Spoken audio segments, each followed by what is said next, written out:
under the veil of the night within the forest's depths, Ahans and Vikir returned from their triumphant hunt. The village celebrated vibrantly, with the villagers joyously dancing and savoring the food they had received. Respect and admiration were bestowed upon the hunter who caught the most significant prey. Ahans turned to Vikir, asking, "How does it feel to be the hunting hero?" Unfamiliar with their customs, Vikir replied with a shrug, "Not much." Ahans quipped back, "Slave, your lackluster reactions are the problem." She emphasized that the ox bear wasn't merely powerful and fierce but remarkably intelligent, making it a highly esteemed catch. This explained why they were chosen as the central figures in this celebratory event, a stark contrast from the sluggish, timid boar that tended to soil itself whenever it fled, as Ahans teasingly pointed out to Ahans, who was clearly irked by Vikir's hunting success. "Here, this is yours, slave," Ahans said, offering a bowl of soup to Vikir. Vikir looked confused and asked, "What's this?" Angrily, Ahans retorted, "What do you mean, you slave?" Vikir attempted to explain why he hadn't received a lot of meat,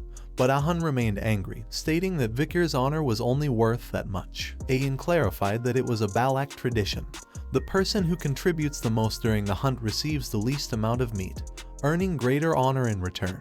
Ahans stormed off, muttering, "Damn it, I also wanted to give you lots of meat." Vikir pondered silently, "So, you become more honorable with less meat. Isn't meat better than some useless honor?" Amused by Ahans' sour expression, Ahans giggled, acknowledging Ahans' annoyance. However, meat wasn't the primary gain for Vikir in this hunt. As he looked down at the meatless soup, he realized he had obtained the 600 kilograms hammer attributed to Beelzebub after catching the ox bear. First slot, Flame Cerberus, a plus. Second slot, Kilogram Hammer Ox Bear, a. Third slots, Durable Life Merciel. This enabled Vikir to increase his weight by 600 kilograms while holding his breath. Additionally, Beelzebub absorbed the ox bear, and he pondered his new stats while assessing his meal and whether his insides felt weakened. Vikir's thoughts were interrupted when Ahans brought him another bowl of soup, blushing as she offered it. "That's not enough, right? I took this away from the shaman, who wanted this part, and brought it to you since it's a hunter's right," she said.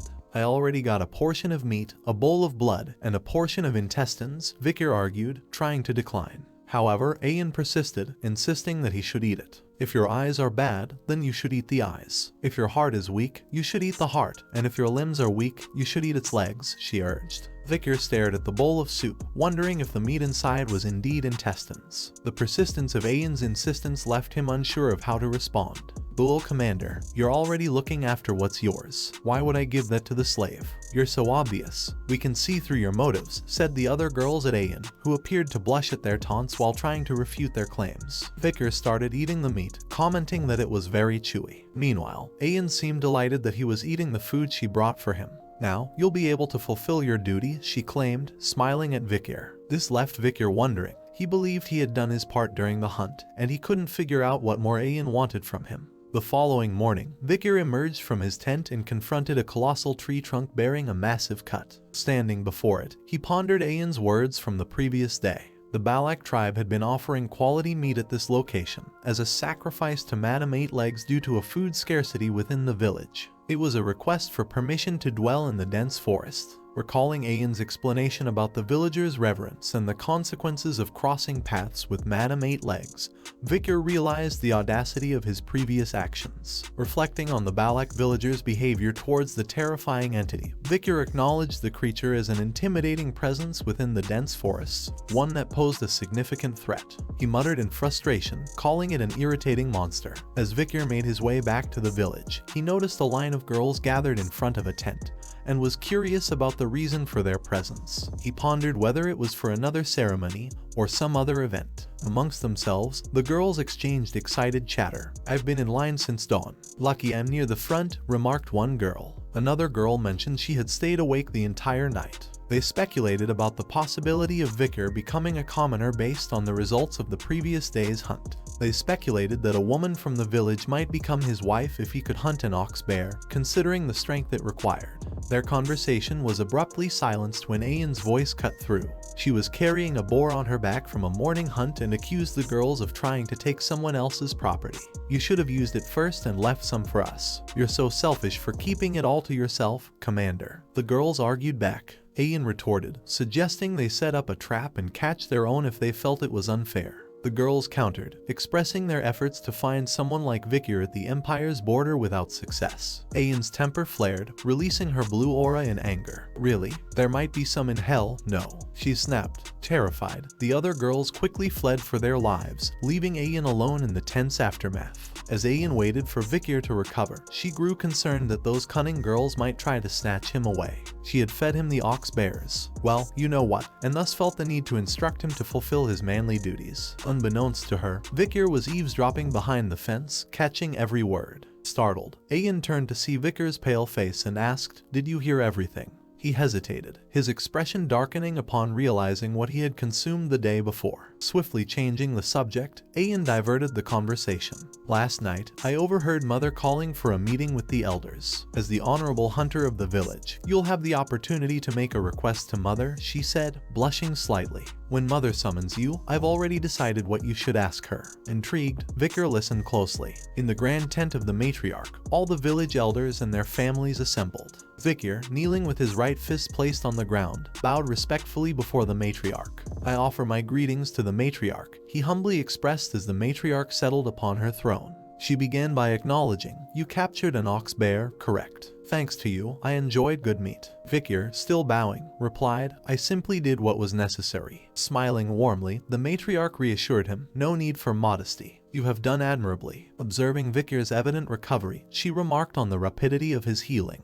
"It seems you've made quite the swift recovery," she noted. Vikir graciously acknowledged, "It is thanks to your care." He also found something oddly familiar about this experience, reminiscent of a memory linked to the Night Fox, Aquila, an exceptional archer feared by the people of the Empire despite leading the modest Balak tribe of less than 300. The Matriarch exuded a dignity akin to Hugo's but coupled with a warm and gentle demeanor. The Matriarch proceeded, acknowledging Vikir's contributions from the previous day, expressing her intent to alter his status. "You are no longer a slave, you're now a part of our family," she declared. However, Ayan interjected, revealing the elders' discontent with this change. She pointed to the old man who adorned the hunters' faces with ashes, the Balak's shaman, Ahuman, who happened to be Ahans' grandfather. Standing up from her seat, the Matriarch addressed Vikir directly. "Now that you're an official member of the Balaks, tell me your desires. Your family here. Even though I did not give birth to you or raise you, I will honor your request. If you desire a beautiful village maiden, I shall bless her union. Or if you have no need for a partner, a slave is an option too." Ayan signaled discreetly to Vikir, a silent reminder of something previously discussed. Vikir glanced at Ayan briefly, then closed his eyes, poised to respond to the Matriarch's inquiry. "I do have one request," Vikir began, addressing the Matriarch, who noticed Ayan's frenzied signals and wondered if she truly desired him that much. "If you would allow it, I wish to bathe in the hero's spring," Vikir expressed. The elders appeared startled by Vikir's request, while Ayan wore a confident smile. "The hero's spring? Do you truly understand what you're asking for?" The Matriarch responded with a stern and foreboding gaze. Vikir appeared bewildered while the elders were rendered speechless by his request. "You scoundrel, do you comprehend the company you're in to show such audacity?" exclaimed one of the elders. Matriarch, "Only esteemed Balak warriors of high rank are permitted to bathe in the hero's spring. There's no reason to heed this individual's request," added the old shaman. Ahan promptly sided with his grandfather, affirming, "That's right. Only heroes who have proven exceptional strength are allowed to enter the hero's spring. How dare this rascal be oblivious to his position and make such a demand?" Ayan intervened. "Vikir has already demonstrated his strength. Hasn't he proved himself by capturing an ox bear at the pillaging ceremony?" The Matriarch addressed Vikir sternly, "For you to request such a thing, do you truly understand what the hero's spring signifies?" Vikir calmly replied, "I do. The hero's spring stands as the esteemed shrine of the Balak tribe, reserved exclusively for the mightiest warriors among us. It's a healing hot spring renowned for its ability to mend both internal and external wounds merely through immersion." Ayan informed Vikir that it takes considerable time for the spring's water to accumulate, and that only warriors of exceptional merit are permitted to access it. Another elder chimed in, stating that it wouldn't be wise to send an outsider, recently elevated to the status of a commoner, to the sacred shrine. Yet, a different elder argued that considering the child's promising potential, a solitary visit might serve as motivation. "Since we are now one family, we should extend our care to him. His physical state is quite rugged," they added. The Matriarch, however, contemplated quietly, reflecting on the debate. Was the hero's spring meant to be an accessible waterhole for anyone to enter? His integration into our family compels me to support him, but there lacks a compelling enough rationale. Unfortunately, given the shaman and guard's objections, there might not be much I can do, she pondered to herself. Amidst the deliberation, a bell tolled, surprising Vikir. He questioned whether it signified a call to arms. Ahans clarified that the bell indicated the arrival of a guest. Vikir expressed disbelief, doubting anyone would be foolish enough to provoke a confrontation with the Balaks in this forest. The Matriarch interrupted their conversation, assuring Vikir that they would postpone the discussion for another occasion. She gestured for everyone to resume their tasks. The old shaman cast a displeased glare at the Matriarch, evidently discontented with deferring the discourse regarding the hero's spring. Emerging from the Matriarch's tent, the villagers gathered around. Vikir asked Ahans if the approaching individual was their guest. Ahans confirmed it, explaining that the guest was a merchant who brought rare goods from outside the forest. The Balaks eagerly anticipated the merchant's arrival, as they offered items not found within their domain. Vikir swiftly recognized the symbol adorning the merchant's belongings. It belonged to one of the 7 merchant families, the bourgeois family. For them to reach this place from the imperial capital, they must have traversed through either the Baskerville or Morg families' territories. Vikir pondered aloud, expressing uncertainty about how they managed to reach the Balak's domain, given that neither family typically allowed such passage. He speculated whether they might have smuggled themselves in. The merchant leader smiled and announced the arrival of the 5-day market, showcasing boxes of rich fruits from the imperial land. If you have anything for barter, please bring it forth, he beckoned, opening stalls displaying an array of goods. One merchant showcased a glass orb promising sweet dreams when placed on a bed, while another displayed cosmetics, catching the attention of the tribespeople. Vikir observed from a distance, watching the trade exchanges between the merchants and the tribesfolk. The merchants brought food and daily necessities from outside the empire, exchanging them for rare items from the dense forest. Vikir pondered whether the merchants were deliberately taking advantage of the Balak's lack of knowledge about current market prices. He hesitated to intervene, realizing that the Balaks needed to discern the true worth of their goods by themselves. It could lead to complications if he were to step in and risk being recognized by someone. Ahans held a corn and expressed her discontent, stating that exchanging a diamond for a single corn was an unfair deal. Vikir felt relieved to find someone with a more rational perspective. Ahans insisted that she should be getting more corn in exchange for the diamond, prompting Vikir to shake his head, feeling dismayed by her approach. He concluded that she seemed utterly hopeless. In the midst of the bartering, Vikir noticed discrepancies in trade values. He argued that the barter value of a pearl clam for a radish today should yield 2 radishes. He contested the quality of a cabbage and refused to give away another deer antler without receiving a fair trade. The Balak males protested against the merchants, believing the trades to be unfair. Yielding to the pressure, the merchant conceded, agreeing to provide more goods, all while inwardly smiling at what he perceived as the Balak's lack of knowledge about the items they were offering. During the commotion, a young Balak girl approached the head merchant politely, asking for a glass orb in exchange for a beetle she held in her hands. However, the merchant showed disgust, smacking the beetle away from the girl's hand. He made disrespectful comments about her, deeming her a stupid barbarian while acknowledging her potential value as a slave. His remarks were disrespectful and demeaning. Overhearing the merchant's conversation, Vikir stepped forward and called out, "This trade is invalid." Ahans, noticing Vikir, questioned his attire. Surprised, the merchant reacted, "Oh, you know how to speak the imperial language." Vikir interrupted, stating that the discussion about selling a Balak child as a slave wasn't the priority. He insisted that the merchant needed to cancel all the unfair trades made that day. The merchant, perplexed, inquired about what Vikir meant by unfair trades. Vikir explained that the merchant was pricing the items significantly differently from their current market values. The merchant was astonished that Vikir seemed to know the retail prices despite appearing young. He argued that the trades were sanctioned by the Balak shaman, the proxy of the forest god, and Vikir, as a young boy, shouldn't interfere. Vikir continued, pointing out the disparity in the prices set by the merchant. He mentioned that while the corn the Balaks brought was being priced at 100 gold each, the received diamond was worth about 2 million gold. Vikir also cited the value of an ox bear horn, comparable to that of a goblin butt mushroom, a new medicinal item. The merchant was shocked, wondering how Vikir knew the exact market prices. The glass orb claimed to induce sweet dreams, but it's a deception. It harbors small holes, releasing harmful drugs. Vikir recognized it as an illegal substance in the Empire and decided to crush the orb in his fist. Confusion spread among the merchants as one of them asked what was happening. Ayan, noticing Vikir's mention of drugs and harm, grew furious. The merchant demanded Vikir leave immediately due to the misunderstanding, but an icy arrow struck his left shoulder, cast by Ayan in her rage. Ayan accused the merchant of duping the Balaks, inciting anger within the tribe. The merchant hastily called for their retreat, knowing the Balak's reputation for retaliation when injured. As they fled, the merchant lamented the stolen goods and swore revenge against the Balak tribe. Vikir questioned Ayan's decision to let them escape, but she explained that letting injured foes flee was a hunting strategy among certain pack animals. The furious merchants returned to their camp, preparing for a confrontation.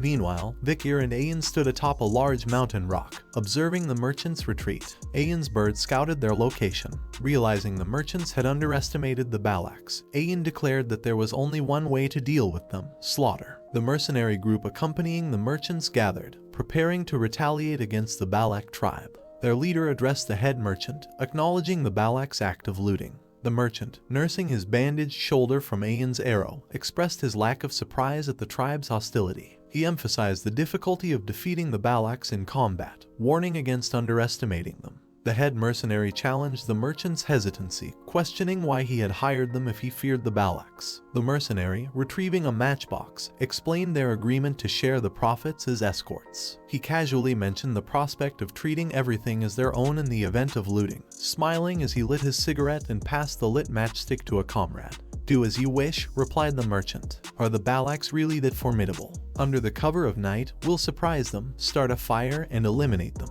They won't stand a chance." "Hey, don't put out the match. I need it too," protested another mercenary. "It's a rule that only two can use a match. Haven't you heard that on the battlefield, 3 people aren't allowed to share one match?" argued the first mercenary. "I don't believe in such superstitions," dismissed the second mercenary. Before they could continue their conversation, an arrow struck the first mercenary, killing him instantly. As he fell, a second arrow hit the head mercenary, taking him down too. Shaken, the merchant ordered, "Balaks, put out your cigarettes." Ayan, poised with her bow, directed her group to aim only for their heads and declared, "Let's show them the terrifying strength of the Balaks." Vikir observed as the female Balaks prepared their bows for an imminent attack. "Can all these Balak warriors shoot their arrows accurately with just the light from the cigarettes?" questioned someone among the mercenaries. "Hey, slave, we've finished preparing what you asked for," said a Balak warrior. "I'm a commoner now, not a slave," clarified Vikir. One of the mercenaries shouted, "Mages, gather up. Block the arrows with shields. Aura users, prepare to counterattack." The Balak archers shot their arrows at nearby trees, attaching ropes to barrels of alcohol. Upon impact, the Balak warriors launched fire arrows, causing the barrels to explode and the fire to spread among the nearby mercenaries. Fire! The Balak started a fire. The mercenaries screamed in panic. Hidden in a nearby tree, the head mercenary watched as his comrades were burnt alive. They tied ropes to the arrows and launched oil barrels. Were these bastards that intelligent? Behind him, Vikir approached, startling the merchant. "Phew, you're that meddlesome Balak bastard," accused the merchant, feeling threatened. "You'll regret it if you kill me. This is the exploration permit I received from the underdog city. It bears the official seal from the newly appointed deputy consul. If you kill me, the Baskerville family will come for you." The Vikir asked, "Is the deputy consul you're referring to named Vikir?" "That's right, that infamous Vikir," the merchant replied. "How strange, I don't remember permitting that." Horror was etched on the merchant's face. "Your skin looks different from before. No way, you're really Vi." Before he could finish Vikir's name, Vikir put an arrow through his forehead. "Vikir, those who forged the Baskerville seal are to be executed," called out Ayan. "Slave, time's up. We need to run away." "I'm not a slave," Vikir replied. The remaining mercenaries noticed the Balaks had stopped shooting. "The Balaks are retreating. The fact that they attacked us with fire means they're not confident. Chase after them right now," one of the mercenaries yelled. "Those barbaric bastards. If I catch them, I'm going to butcher them." Amidst his shout, Madame Eight Legs loomed behind him, killing the remaining mercenaries. Vikir acknowledged the monster. "To calculate the madam's appearance and think of using fire as a tactic. You've become a great Balak now," said Ayan. In the Matriarch's tent, she declared, "I'll permit you to enter the hero's spring." You resolved the food shortage issue by capturing an ox bear, concluded the previous battle without any casualties by using oil barrels, and discovered that the infection bothering the Balak warriors was caused by cheap drugs. I don't doubt that you're a brave warrior. Moreover, tonight is the full moon. Ayan, take Vikir to the hero's spring. Ayan rose, affirming her mother's request with a resounding yes. Ayan wrapped her arm around Vikir, remarking, serves him right, don't you think? Look at Ahuman, silent now. Ahuman previously claimed that the warriors fell ill due to a curse. Your actions have discredited Ahuman's words, she added. Vikir pondered over the mercenary's earlier words. This is a sacred trade permitted by the Balak shaman, the proxy of the forest god. A curse, huh? He mused, glancing back at the old man. Shortly after, Vikir found himself immersed in the hero's springs, feeling a step closer to rejuvenation. Sensing his fractured bones and muscles begin to mend, he understood the old shaman's motives for not making a fuss. The efficacy was significant enough that the shaman might have desired to experience it himself. While it might not match the potency of the river Styx at Baskerville, it surpassed it in terms of having no age limitations. However, Vikir pondered whether its effectiveness would be diminished if Ayan joined him. Recalling the Matriarch's words about only his entry being permitted, Vikir expressed his certainty to Ayan. She responded, is that really so crucial? True Balaks don't fret over minor details like that. Thank Adonai for revealing this hot spring, she exclaimed. Confused, Vikir inquired, Adonai. He's the lone warrior capable of facing the madam lurking in the depths of the forest. A legend among the Balaks, she clarified. Now that you're a respected Balak, show reverence to him, Ayan advised. If he truly battled that creature face to face, he deserves respect, Vikir acknowledged. Ayan paused, recalling her recent discussion with her mother. Her mother had mentioned Vikir, now a commoner, held a favorable reputation in the village. Once he recovered with the help of the hero's spring, he'd transform into the man he's destined to be, a potential partner. Blushing, Ayan made a vow today to claim Vikir for herself. In the moonlit sky, Vikir and Ayan continued to relax in the soothing warmth of the hot springs. Ayan confessed, truthfully, I had a feeling those merchants were making excessive profits. I had a plan in mind, so it worked out well that we could strike back at them. If you hadn't done it, I might have taken action myself. Vikir casually replied, I see. Ayan, blushing, requested Vikir not to laugh, admitting she genuinely knew that diamonds were more valuable than corn in the empire, averting her gaze from him. Vikir, intrigued, asked, how much more valuable exactly? Ayan answered, maybe 20 or 30 coins. Vikir corrected her, saying, no, it's actually a lot more corn you can get with 1 diamond. Surprised, Ayan wondered if you could truly buy that many, then quickly regained composure, saying, slave, I was aware of that. The logic in the empire is peculiar, where would one even use such a stone? Vikir stated, that's not important. Between my name and slave, which do you prefer to call me? Ayan stared at Vikir, disliking ambiguity. She walked towards him, stating she didn't like ambiguity either and pressed her finger gently against Vikir's lips. Blushing, she admitted she didn't want to call him either slave or Vikir. Her lips moved closer to his, about to reveal what she wished to call him when the tranquil moment was disrupted by the arrival of Balak children leaping into the hot spring. The children cheerfully greeted Ayan and Vikir, curious about how they arrived. Despite their playful energy, Vikir found himself lost in thought, pondering Ayan's words about not calling him either by his name nor slave, trying to decipher her intentions. Ayan, taken aback by the interruption of the romantic moment by the Balak children, explained that if they entered the spring, its effectiveness would be halved. Vikir, with a smirk, teased that someone had mentioned a true Balak wouldn't be so concerned about such things. Ahan joined the hot spring, mentioning that it was at the Matriarch's command. Due to the side effects of the drugs brought by the merchants, she instructed the sick children to enter the hero's spring. Ayan, gritting her teeth, suspected that her mother was trying to make a fool out of her. Ahan extended his gratitude to Vikir, expressing his appreciation for assisting his younger sister and apologizing for the misunderstandings he'd held about Vikir. Vikir simply gazed at Ahan and replied with a terse yeah. Unsatisfied with Vikir's response, Ahan pointed out that they were in the midst of offering apologies and asked if that was all Vikir had to say. Vikir, in turn, acknowledged that Ahan seemed to harbor too much anger within him. Ayan, pleased that there was still ample time to win Vikir's affections, observed the exchange. She raised her spirits, toasting Vikir for officially becoming a Balak member, grinning widely. 2 years had passed, and Ahan found himself on the ground after receiving a punch to the face, causing his nose to bleed. The Balak warriors were taken aback, surprised by Ahan's reaction.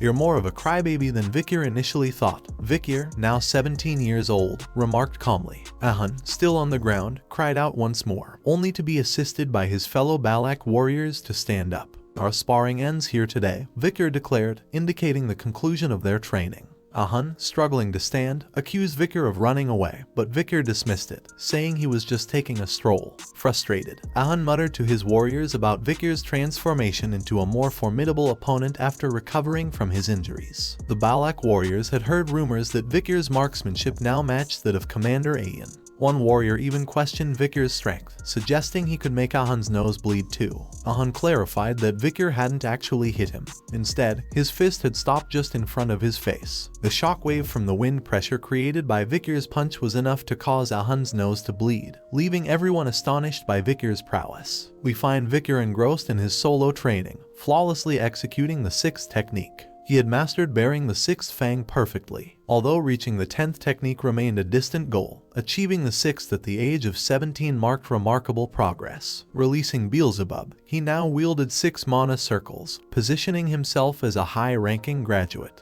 Alongside the blessings of the River Styx and the demonic sword Beelzebub, complemented by the marksmanship and assassination techniques acquired from the Balaks, Vikir felt prepared to challenge the highest-ranked graduate. It had been 2 years since he first entered the deep forest, and he pondered if bidding farewell to the Balaks was imminent once his preparations were complete. Vikir observed the nearby tracks, confirming them to be those of Mashasu, the ancient snake of the deep forest. He estimated that catching it would ensure food for the village for at least 4 days. However, noticing Ahans lost in thought, he questioned if something else was preoccupying her mind while they hunted. Ahans, blushing, denied having any other thoughts and diverted the topic by mentioning a request from another hunting group. Suspicious of her, Vikir understood she was hiding something.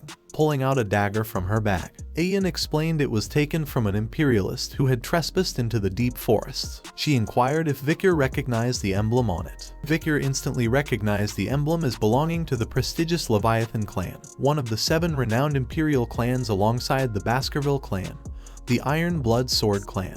Ahans pondered if the dagger might have belonged to someone from the mercenary group they encountered and massacred 2 years ago, but thankfully, it wasn't. However, something troubled her deeply. In various locations around the headwaters, someone had poured a red liquid from a bottle and then hastily retreated. One of the members of their hunting group managed to catch someone, but that person had ingested a hidden poison and died, leaving behind only the dagger. Nervously, Ahans hesitated but felt compelled to share more information with Vikir. "Do you ever think about returning to your hometown, Vikir?" she asked. Vikir was taken aback by her sudden question and unusual expression. Ahans, desiring honesty and transparency, explained that she disliked secrets or lies. She revealed that another imperialist had entered the deep forest and suspects that Vikir might have been their target.